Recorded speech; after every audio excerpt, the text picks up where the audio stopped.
আসসালামু আলাইকুম। বেশ দীর্ঘদিন যাবৎ আমাদের ঘাসের বিয়েতে কোনো সার দেওয়া হয় না। তো এখন আমরা যাচ্ছি আর কি ঘাসের বিয়েতে সার দিতে আর কি। তো ঘাসের জমি একটু দূরে, তবে একটু কষ্ট হবে আমাদের, সেজন্য কি তারপরেও আমরা যাচ্ছি আর কি ঘাসের বিয়ে সার দিতে আর কি। তো আশা করি সবাই দেখতে থাকুন, ভিডিওটা সবাই আমাদের ভালো লাগবে আর কি।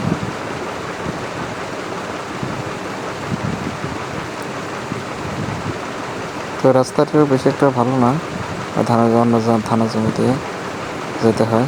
তারপরে যাচ্ছি আমরা, আর দেখতে দেখতে আমাদের ঘাসের জমি থেকে আসলাম।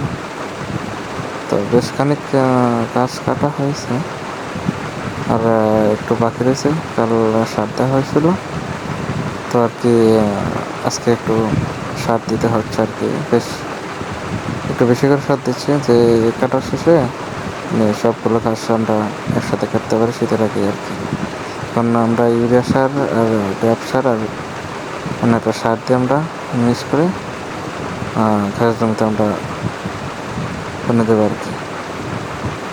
এখন মোটামুটি আমরা ঘাসের জমি আর কি সারটা বানানো শুরু করেছি।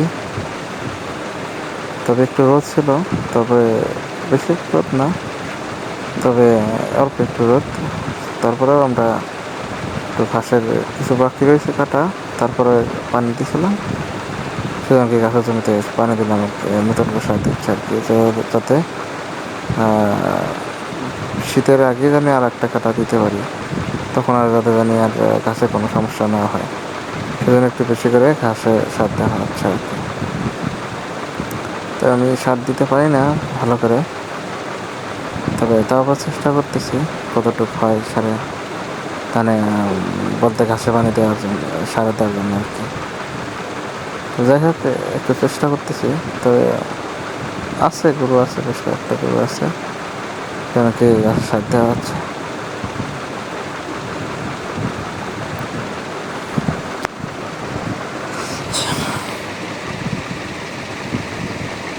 তো যাই হোক, দেখতে দেখতে আমাদের ঘাসের জমি একটা সার দেওয়া প্রায় শেষের দিকে।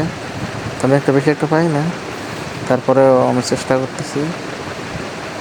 আমার দিতে পারি না, তারপরেও কষ্ট মষ্ট করে দিতেছি। তারপরে আমার ছোটো ভাই ওই একটু সার দেওয়ার জন্য চেষ্টা করতেও বলতেছে যে তোমার হচ্ছে না, আমি সারটা দিয়ে দিই।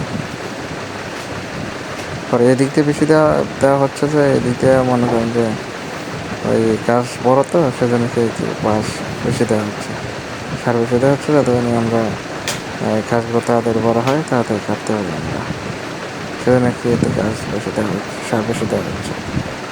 তারপরে আমার ভাই বলতেছে আমি তো আমি দিই। সে বলল আচ্ছা ঠিক আছে, আমি বললাম আচ্ছা ঠিক আছে তুমি দাও। তো এটা দেওয়া শেষ পর্যায়ে, পরে প্রায় শেষ পর্যায়ে বলতেছে আমি দিই। পরে আমি তাকে দিলাম, দেওয়ার পরে প্রায় শেষের দিকে এটা। তো শেষ হওয়ার পর আর একটা ঘাসের জমি আছে, এটাতে একটু সার দিলাম, এটাতে কলা গাছ লাগানো ছিল। তারপরে এটা এক কাটান দেওয়া হয়েছে আর কি, সেজন্য একটু বেশি করে সার দেওয়া হচ্ছে এটা আর কি। মানে একটু ঘাস ভালো হয়, তাড়াতাড়ি ঘাসটা একটু মোটা হয়, এবং তাড়াতাড়ি আমরা শীত আসার আগে যেন আমরা গাছটা তাড়াতাড়ি কাটতে পারি।